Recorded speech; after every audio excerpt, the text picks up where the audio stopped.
I want to really quickly talk about a few things that come up with trade whenever we talk about two different countries trading.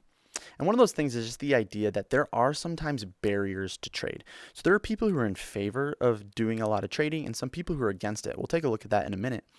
But sometimes, whenever people are against trade, they try to set barriers in place or things, obstacles, in order to make it more difficult for trade to happen. One of those things is something that's known as a tariff. So, a tariff is a tax that is placed on imported products. You've probably heard about this a lot recently when talking about tariffs on trade with China and the trade war kind of going on. But the idea here is that a lot of times people will import goods from overseas because those goods are cheaper. You know, they appear cheaper when you compare the prices. And so if we want people to stop importing those things from overseas, we need to make sure that our prices are competitive. However, if say United States companies can't lower their prices, like they can't lower their cost to lower their prices, we have to artificially make those imported goods be more expensive. And we do that by taxing them. And so what that does is it helps to protect local companies, right? It helps to protect domestic companies. We also have sometimes they'll do quotas, and a quota is just a limit placed on how much of a product can be imported. And so if you think about it, maybe it comes to cars, and cars are constantly being imported, and what we see is that United States companies can't keep up. They're cheaper cars coming in from overseas, and we want to protect U.S. car companies. So rather than putting a tax on it, what we might do is put a quota. We might say, "Hey, Japan, you can only import you can only export. We can only import so many cars from Japan. Maybe it's 10,000 cars from Japan, and then that's it. No more for the year." And so then that eliminates the option of people being able to import a car from Japan, and they have to buy from the United States instead.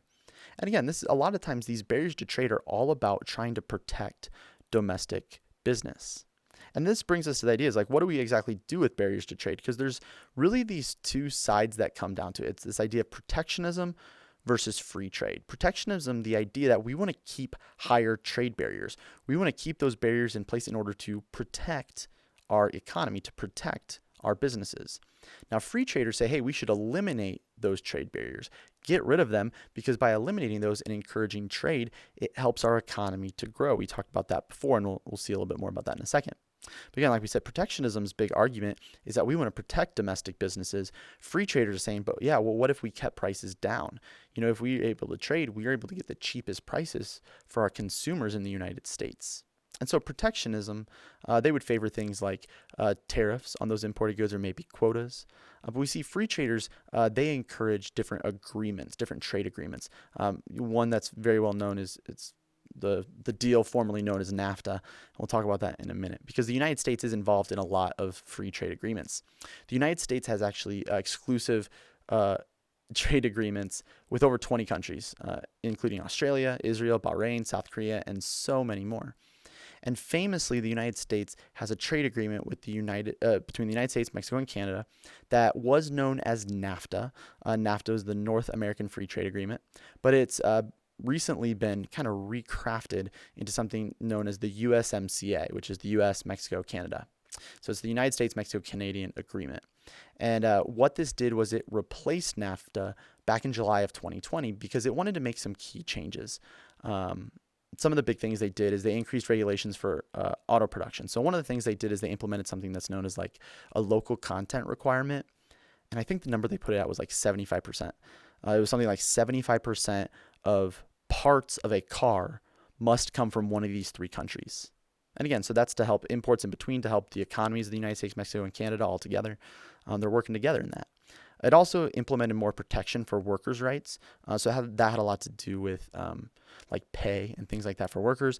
It also led to more elimination of agricultural tariffs. So if we wanted to trade crops or what we might call commodities, we're able to do that more easily. Now we see that free trade doesn't, again, just happen between the United States, Mexico, and Canada. It happens between the United States and tons of other countries. But even more so on a global scale, we see that there's a lot of different institutions that are in place from an economic level to encourage trade and to encourage the global economy. One that maybe you've heard of is the World Bank, which is made up of over 187 countries. And really one of their main focuses economically isn't necessarily specifically trade, but they work to reduce poverty. They kind of invest in low-income countries in order to promote development there. Very well known also is the WTO, the World Trade Organization, which has 159 members.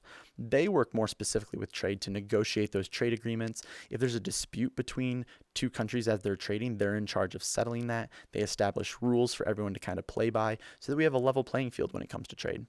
And then also the IMF, the International Monetary Fund. They kind of come a combination a little bit of World Bank and WTO, what they do. They try to work to promote economic growth, financial stability, but also what they do is they serve as a mediator within international trade as well.